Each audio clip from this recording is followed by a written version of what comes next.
Hey guys, welcome back. Welcome back. I haven't seen you for a while. I'm making a new episode. Today I'm going to be talking about another scam school. So this is up in our top three. We've been talking a lot about Belize and Washington University over last year. So new year, we're going to start to look at some of these other schools. Um, this school, St. James School of Medicine, this is right up there. This is one of the number one scammers. They have been prosecuted by the FTC, Federal Trade Commission. They've had to pay back money to students, and we're going to discuss that. So we're going to have a look at that today. Um, so let's start at the beginning. So the Federal Trade Commission successfully took money back from St James School Scam of Medicine. More than $830,000 was paid back, and this was due to misleading market practices from the school. So they were making claims. I'm going to talk about some of these claims. Um, I have a lot of students contact me, on a weekly basis, asking about Caribbean medical schools, which ones to go to, which ones they shouldn't go to. I've had a lot of students from this particular school who left this school, and actually, unfortunately, some of them went to Belize, um, which is kind of like jumping from the fire into the frying pan, or the frying pan into the fire. But this school is probably worse actually, because they've actually had action taken against them. So there's more, even more evidence against these guys. So the Federal Trade Commission, they had a case against St James, and we're going to have a look at the case and have a look at what happened with that. So ultimately, St James had to bite the bullet and had to pay the money back. And you can have a look at this. This is on the Federal Trade Commission's website. If you just go to the FTC and you type in FTC, St James School of Medicine, you'll see the action that they took. You can actually see the whole case. It's very interesting to read through. I've taken some snippets out of it for you to have a look at. So I just want to draw your attention to this bit. It says the Federal Trade Commission takes action against a for-profit medical school for using deceptive marketing to lure students. The agency secures 1.2 million in refunds and debt cancellation for students, and St James is ordered to pay into compliance with two key FTC rules, which you can have a look at the rules that they broke if you have a look at the full case. So a lot of these schools, including the ones I've discussed before, like Washington, they do use deceptive marketing. They use very deceptive marketing, saying that they have, inflated pass rates, and they make out that they have physicians working in certain hospitals and they can offer rotations and things like that, which is not true. So the judgment the FTC made was, in total, they had a judgment for 1.2 million against St James and its operators. And the overall message from this, from the FTC, was St James was found to have lured students by lying about their chances of success. So they had made out that, they had a greater chance of success than in reality they really do. Um, the complaint alleges that since last April, St James School of Medicine, also doing business as Human Resource Development Services Inc., and its operator Kashif Guha, who we're going to talk about in just a moment, used misleading claims to lure students into enrolling into their medical school, in their medical school. So let's have a look at who this guy is as well, Kashif. So we'll have a look at him in just a moment.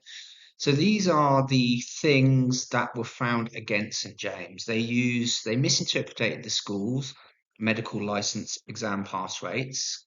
They misinterpreted residency match rates and used illegal credit contracts. So all of these are deceptive marketing strategies and illegal. So this is the executive vice president of St James School of Medicine. This is the one that the FTC took action against. This is from his LinkedIn profile, so you can see that he is the vice president of St James School of Medicine, and he's a certified public accountant, with which I'm sure his accountant credibility went down the toilet after this, but we'll talk about that shortly. So he's a certified public accountant. He went to Quinlan School of Business, so he's got MBA in finance. Did that pretty quick, 2 years. Ferguson College, no medical background from what we can see from his educational background, which is worrying, considering he's the vice president of the school. You would hope that he'd have at least some medical background. So this is his work background. He's been executive vice president. He's been the founder and CEO of HRD Foods and the director of development. So he's the money man involved in finances and clearly doesn't do a very good job of it. So after they paid the FTC, St James posted this, which I think is incredibly amusing. This is the response to FTC. So they've already paid the FTC, they've refunded all of the students, and now they're just trying to say, well, we paid, but hey, we're good guys, you can trust us, waste your money with us. So if we have chosen to settle with the FTC, this is their statement, this is on their website, please check it out, it's absolutely hilarious. This is on the St James website. We've chosen to settle with the FTC. First of all, you didn't choose to settle, you had to settle, because the FTC is the Federal Trade Commission. You operate out of Chicago. You have no choice in the matter. You must settle. It's a legal requirement. So you didn't choose to settle. You had to settle because you were running a scam. We've chosen to settle with the FTC over its allegations that disclosures on our website in the Delta loan agreement were insufficient. While we strongly disagree with the FTC's approach to this matter, I'm sure you do.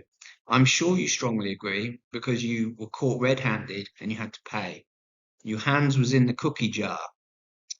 We did not want a lengthy legal process. Of course you didn't, because you want to take all of the money from your students and keep it in your pocket, to distract from our mission of providing quality medical education, from your mission of taking and scamming as much money as you can.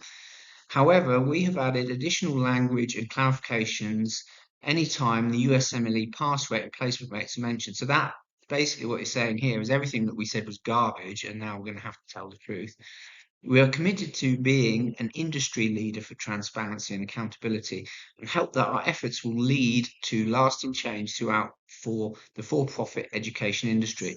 Well, when you're shut down, that will probably be the case, which will be quite soon by the looks of it. St James School of Medicine will continue to provide a high-quality medical education at a tremendous value. So my question to you guys, who, as I say, contact me a lot, is do you really want to go to a medical school or be involved with a medical school that has had an FTC ruling against them?